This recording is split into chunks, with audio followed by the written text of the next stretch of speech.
Okay, so this is the Bible study for 2 Samuel chapter 16. And the text for today says, when David had gone a short distance beyond the summit, there was Ziba, the steward of Mephibosheth, waiting to meet him. He had a string of donkeys saddled and loaded with 200 loaves of bread, 100 cakes of raisins, and 100 cakes of figs, and a skin of wine. The king asked Ziba, "Why have you brought these?" Ziba answered, "The donkeys are for the king's household to ride on, the bread and fruit are for the men to eat, and the wine is to refresh those who become exhausted in the wilderness." The king then asked, "Where is your master's grandson?" Ziba said to him, "He is staying in Jerusalem because he thinks, 'Today the Israelites will restore to me my grandfather's kingdom.'" Then the king said to Ziba, "All that belonged to Mephibosheth is now yours." "I humbly bow," Ziba said. "May I find favor in your eyes, my lord the king." As King David approached Bahurim, a man from the same clan as Saul's family came out from there. His name was Shimei, son of Gera, and he cursed as he came out. He pelted David and all the king's officials with stones. Though all the troops and the special guard were on David's right and left. As he cursed, Shimei said, get out, you murderer, you scoundrel. The Lord has repaid you for all the blood you shed in the household of Saul, in whose place you have reigned. The Lord has given the kingdom into the hands of your son Absalom. You have come to ruin because you are a murderer." Then Abishai, son of Zeruiah, said to the king, "Why should this dead dog curse my lord the king? Let me go over and cut off his head." But the king said, "What does this have to do with you, you sons of Zeruiah? If he is cursing because the Lord said to him, 'Curse David,' who can ask, 'Why do you do this?'" David then said to Abishai and all his officials, "My son, my own flesh and blood is trying to kill me. How much more then this Benjamite? Leave him alone, let him curse, for the Lord has told him to. It may be that the Lord will look upon my misery and restore to me the covenant blessing instead of this curse today." So David and his men continued along the road while Shimei was going along the hillside opposite him, cursing as he went and throwing stones at him and showering him with dirt. The king and all the people with him arrived at their destination exhausted, and there he refreshed himself. Meanwhile, Absalom and all the men of Israel came to Jerusalem, and Ahithophel was with him. Then Hushai the Archite, David's confidant, went to Absalom and said to him, "Long live the king, long live the king." Absalom said to Hushai, "So this is the love you show your friend. If he's your friend, why didn't you go with him?" Hushai said to Absalom, "No, the one chosen by the Lord, by the people, and by all the men of Israel. His I will be, and I will remain with him. Furthermore, whom should I serve? Should I not serve the son? Just as I served your father, so I will serve you." Absalom said to Ahithophel, "Give us your advice. What should we do?" Ahithophel answered, "Sleep with your father's concubines, whom he left to take care of the palace. Then all Israel will hear that you have made yourself obnoxious to your father, and the hands of everyone with you will be more resolute." So they pitched a tent for Absalom on the roof, and he slept with his father's concubines in the sight of all Israel. Now in those days, the advice Ahithophel gave was like that of one who inquires of God. That was how both David and Absalom regarded all of Ahithophel's advice. So a lot of this is things coming together. I'm not sure there'll be a lot of significance in this text if you haven't already studied the other preceding texts. If you're watching this video and you haven't been with us throughout the study of 2 Samuel, I recommend going back and listening to the older videos first and getting up to speed. Obviously, if somebody's visiting us, in church on Wednesday. We're not going to send them home to watch these videos and catch up first, but we're going to have to help them catch up. So we're going to have to explain these references to these previous texts and help people understand the significance of the things that are happening now. So number one, remember that you can download PDF copies of this Bible study at www.abqnaz.org/alive, so that you can follow along as we read these questions and study this text. So number one says, what has happened in these few Bible studies? A, really bad stuff. Yeah, pretty much. That's a pretty basic explanation of it, but I think that's, yeah, true. B, Absalom killed Amnon and then was in exile in Geshur. That's true. C, Joab tricked David in order to get his point across that David should bring Absalom back. That's true. D, David brought Absalom back, but he didn't let him see David's face or his face. That's true. E, Absalom burned Joab's field so he could get his attention and see David again. That's true. F, Absalom began to steal the hearts of the people, right? And and kind of undermined it in the way that he did it, underhanded. G, Absalom had himself declared king in Hebron. That's true. H, David left Jerusalem rather than fighting and seeing it destroyed. That's true. And then I, there were sacrifices and weeping. And we might add, as he left, as he went out, and that was in last week's text. So number two says, what happens now in 16:1? In 16:1, we find out that Ziba, now remember who Ziba was. Ziba was the servant of Saul and the steward of all of Saul's property. Ziba was the one that David called in to make sure that he continued to take care of Saul's property and bring in the fruit of that property for Mephibosheth, so that he was taken care of, Jonathan's son, Saul's grandson. And so David had behaved in a way that was unlike any other king of the day or what we would have expected a king to do. And that is his predecessor, the previous king. He took care of his grandson and he ate at David's table. And all, instead of taking everything that was Saul's, he maintained everything that was Saul's, had Ziba take care of it on behalf of Mephibosheth, and it remained belonging to the family of Saul, and specifically Mephibosheth. So that's how David had taken care of him. But now we find Ziba meeting David out on the way with supplies. And we don't know yet in verse 1 why. So then 3 says, why, according to 16:2-4, has Ziba brought these things to David? A, well, obviously for him to ride on and eat in that order. So the donkeys are to ride on, and the loaves of bread and the cakes of raisins are and cakes of figs, those are to eat. And so that's well, obviously he brought supplies, things that David might need for his journey. B, because Mephibosheth was in Jerusalem thinking he was going to be king after everything that David had done for him. So yeah, so David expected, everybody in David's household came with him. Mephibosheth ate with David at his table. He kind of expected that if Ziba showed up, he'd be caring for Mephibosheth, and Mephibosheth would be there with Ziba and now with David and his household, and be cared for by David rather than remaining there with Absalom.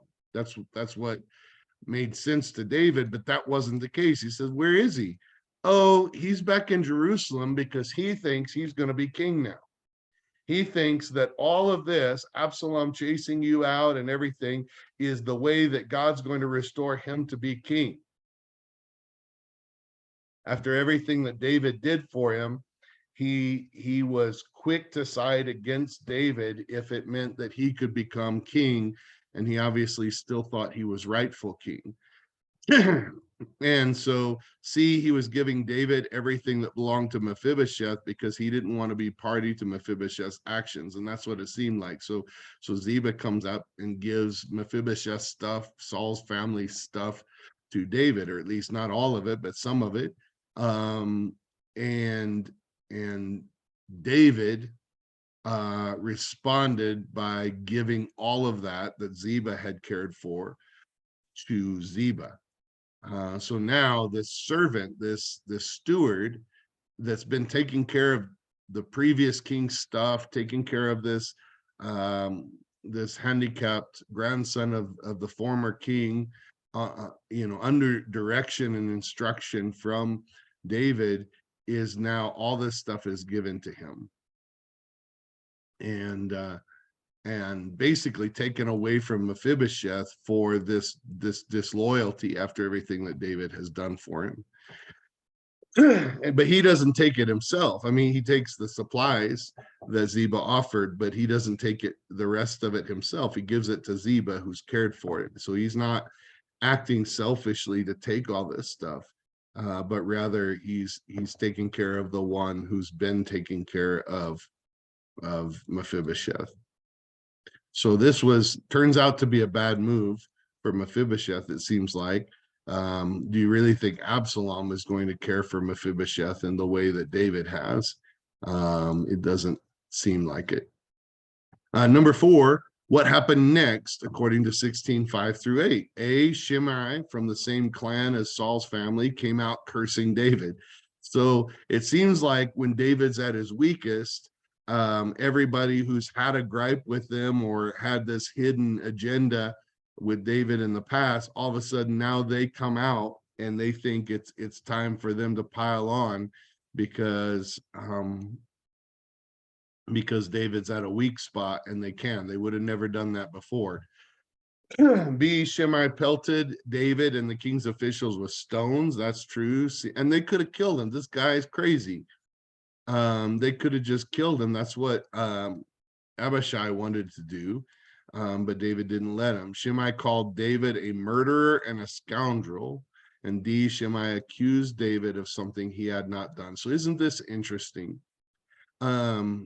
Whatever gripe Shimei has, which surely has to do with he was part of the king's family, and then the king was deposed, was killed, but it wasn't David who killed him.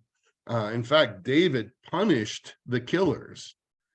David punished the guy that said he had a hand in it. David punished the guys that killed Abner. Well, I guess he didn't punish Joab. Joab killed Abner. He didn't punish him. Joab punished the guys that killed Ishbosheth in the inner room. Or David punished the guys that killed Ishbosheth. I got to get all my facts straight and my names right. I'm getting too fast talking and not saying the right name. David punished the guys that killed Ishbosheth. David punished the guy that said he had a hand in Saul and Jonathan's death. And yet Shimei is calling David a murderer. Shimei is calling David a scoundrel. And let me just say a couple of things. One,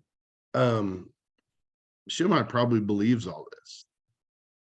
And I think it's significant to consider that David did everything right. Well, not everything. David clearly had sinned with Bathsheba. But when it came to how he handled Saul's family, there is nobody that would have handled Saul's family with the grace that David did after Saul tried to kill David. Who was the real murderer? Saul was the murderer. Saul was the one that was crazy trying to kill David, and David never lifted his hand against Saul anyway. And I think in this world, we would not expect somebody to deal with Saul's family with the grace that David dealt with them with. It's just astounding. And yet David is accused. There's nobody in this area who was probably more innocent of these charges than David. There's nobody that this is further from the truth than David. So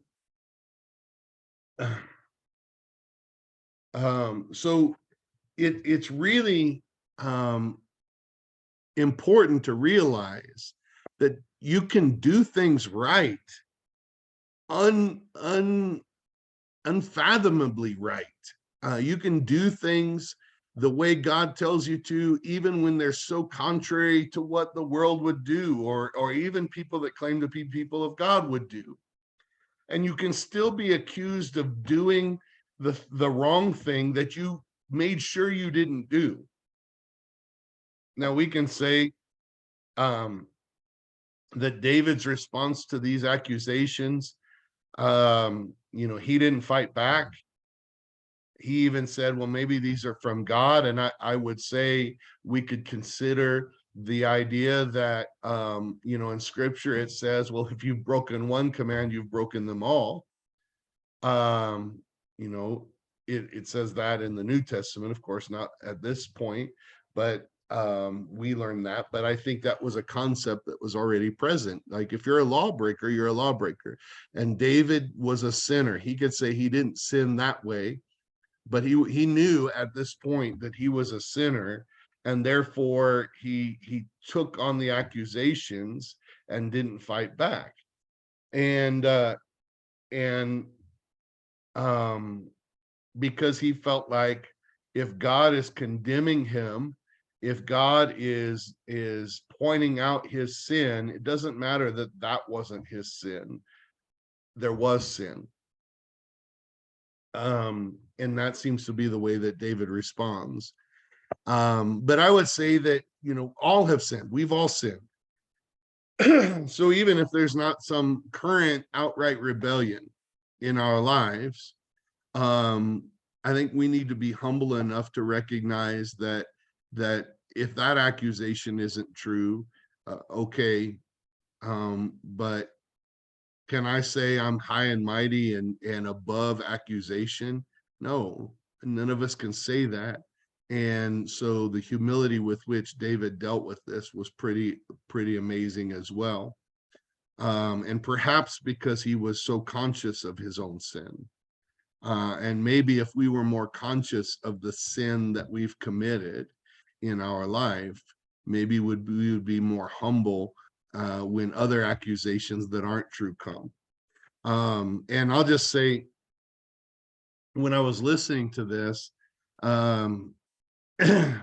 a few years ago, we had a situation where one of our partner organizations, the leader was kind of criticizing, behind my back, by the way, to other people, was criticizing our church and my leadership, and saying, we were, this partner organization was a little more Pentecostal, I think, than we tend to be, and so they were saying, well, they don't have the Spirit, and they don't have whatever, and the person that was hearing the criticism came to me and said, Pastor Pete, you won't believe what they're saying about you, and what they're saying about our church. They said this and they said this, and I said, okay. And ultimately, the way first of all, I didn't get all riled up. I think the person expected me to get all riled up. What am I going to do? First of all, what am I really going to say? But the way that I responded was, I've been criticized and I've been accused of being unspiritual and unpraying and whatever else that they can come up with.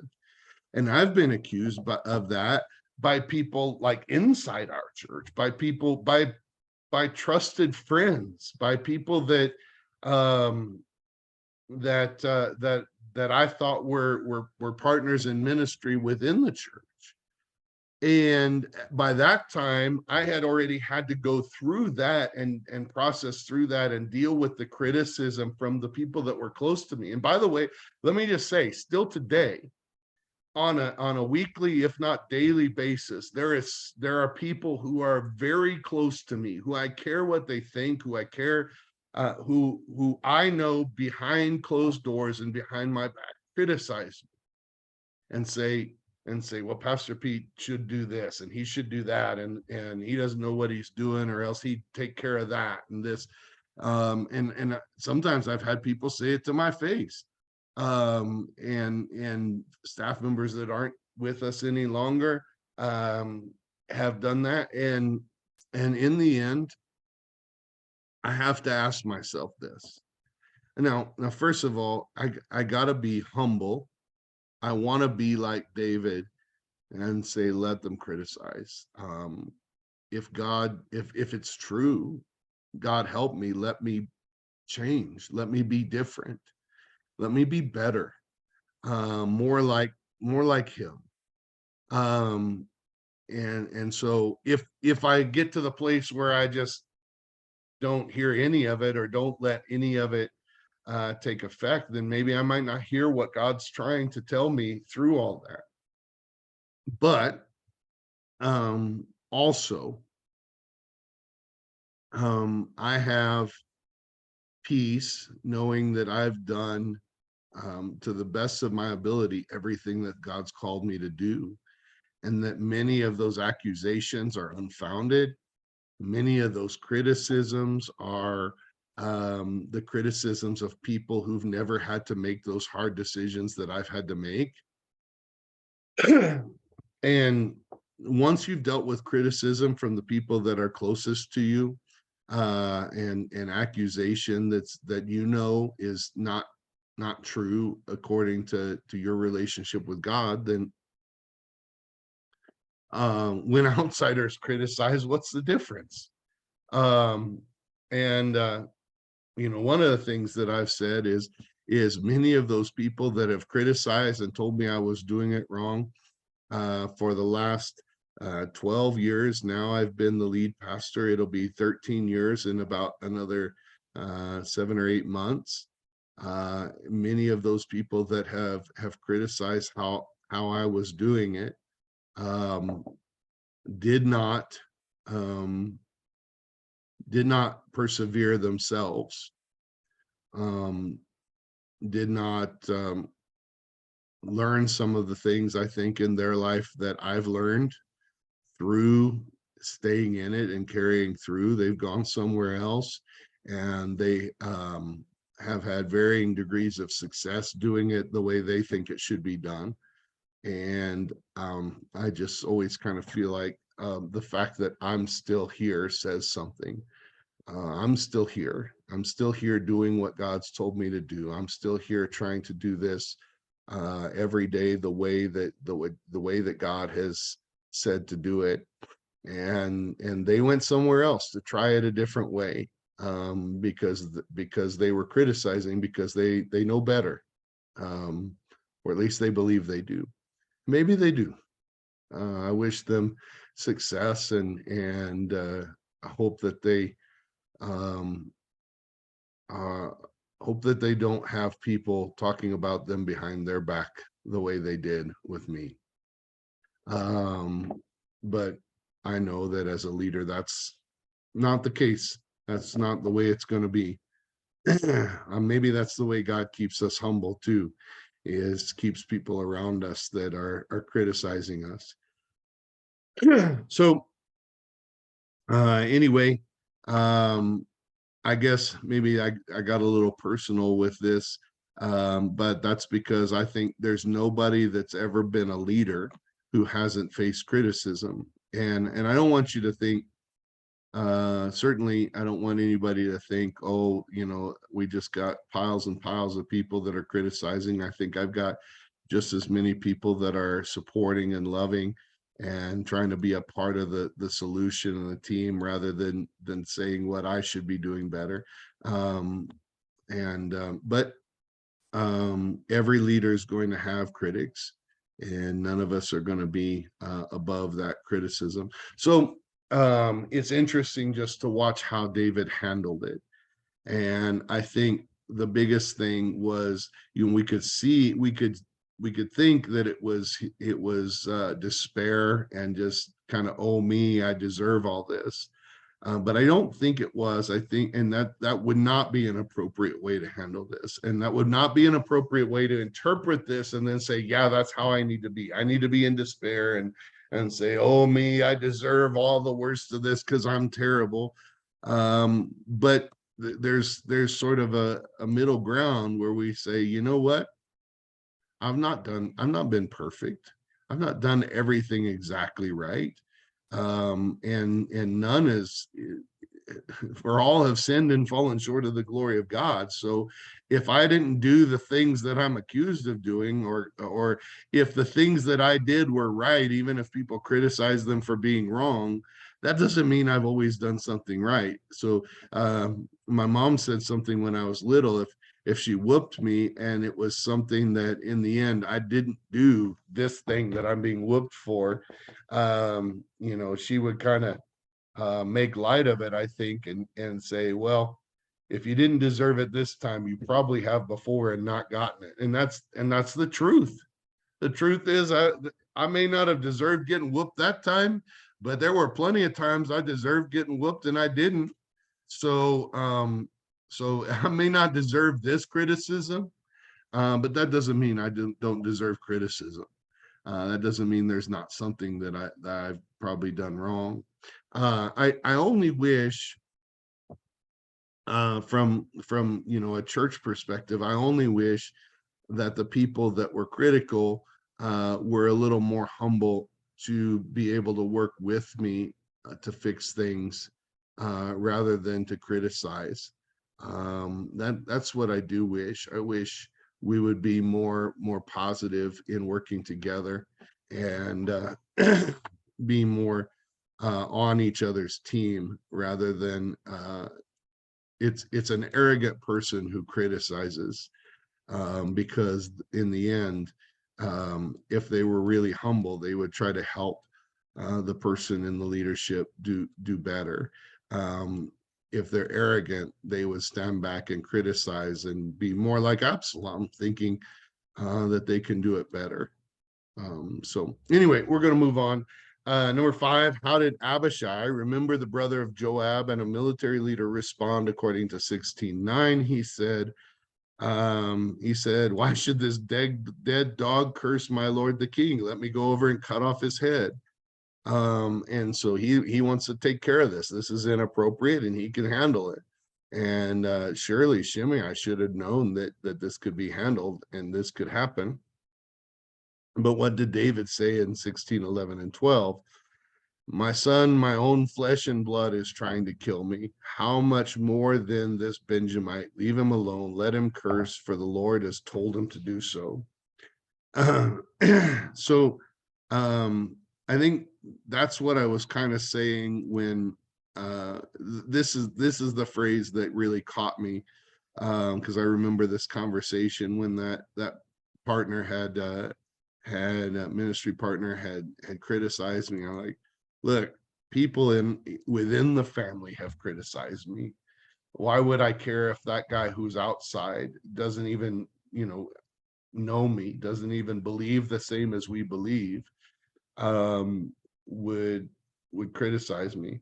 um, I want to be humble too, but just say I've been doing this a while. I'm comfortable in my decisions. I'm confident that I've done everything that I can to do it the way God's told me to do it. And that doesn't mean I've perfectly, but I've I've done my best. That I'm confident of. Sometimes my best isn't good enough, but I have absolutely done my best. Um, and so if people who know me and are close to me criticize me, then this guy outside, that's what David said, my own son just took over my kingdom. What do I care about this guy? That guy's nothing compared. The criticism he offers is nothing compared to this that comes from the inside, and how painful that is to hear and for it to happen. So then what happened in 16:15 through 19? So this kind of abruptly moves on to the next section. So meanwhile, back at the ranch, I think is the way the old Westerns would transition and say this. Um, back in Jerusalem, Hushai shows up and says, "Long live the king, long live the king." And Absalom says to Hushai, "Where are you? Why aren't you with your friend? What's going on with that?" You know, all of a sudden, this guy that was very loyal to David and he knew is here, with him. Now we know because of the last text that he's going to become a spy within Absalom's court. But does Absalom know that yet? Well, he may have suspicions when he says, "Why aren't you with your friend? If anything, you're a bad friend. So are you going to be disloyal to me too?" That's what it sounds like he's saying. But then Hushai, feeds them this line about, "Well, I'm loyal to God's anointed. I'm loyal to the person that's the king leading Israel. So I was loyal to him. I'm going to be loyal to you now that you're king. Why shouldn't I serve the son of the one I was loyal to?" So that's kind of what happens there. Then number 9, what advice did Ahithophel give Absalom in 16:20 through 21? He says, "Give me your advice. What should you do?" And Ahithophel says, "Sleep with your father's concubines, whom he left to care for the palace. And all Israel will know that you've become obnoxious to your father." In other words, show them that you're in charge. Show them that this was a sign of domination, which is just terrible. But to sleep with his father's concubines shows that he's in charge of his father's household, that he's now the man around here. It's interesting because, first of all, this was the curse that was given to David. This was the punishment for what David had done, and said, your wives will be slept with in front of Israel. You did this in secret. You slept with somebody else's wife in secret, but this is going to be done in front of everybody. So this was something that was, foreseen by the prophet because of David's sin, and we know that. But at the same time, this was also terrible advice. This is like not how you. So David had endeared himself to the kingdom, and Absalom had begun to steal the hearts of the kingdom. But the way David endeared himself to the kingdom, to Israel, was very different. He did it by showing himself to be a humble leader, by showing himself to be um, um, one who cared for the people. Absalom's trying to show himself to be in charge and strong, which is the opposite of what David did. Number 10 says, what did they do in 16:22? So they pitched a tent for Absalom on the roof, and he slept with his father's concubines on the side of all Israel. Like, I'm just going to show everybody. That's terrible and disgusting and nothing like what David would have done. And it's probably going to ultimately be Absalom's downfall, that he's taking advice like this.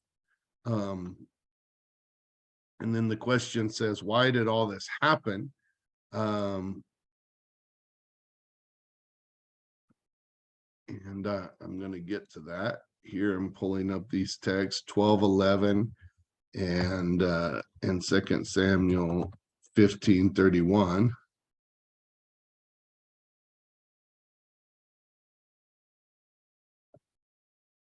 And I think we know what this is, but I want to read it anyway. 2 Samuel 12:11. Oh boy.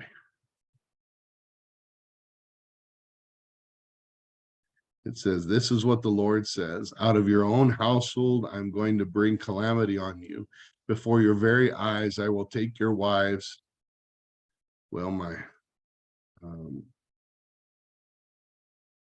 my browser keeps crashing. Just right while I'm reading, it doesn't want me to read. I will take your wives and give them to one who is close to you, and he will sleep with your wives in broad daylight. And then 1531 says, now David has been told Ahithophel is among the conspirators with Absalom. So David prayed, Lord, turn Ahithophel's counsel into foolishness. So there's two texts. One is the prophecy, and the second is the prayer. And it's funny because it seems like God answers David's prayer, but in doing so also fulfills his own prophecy through Nathan, which I'm sure David would have preferred not to have been, to have come true.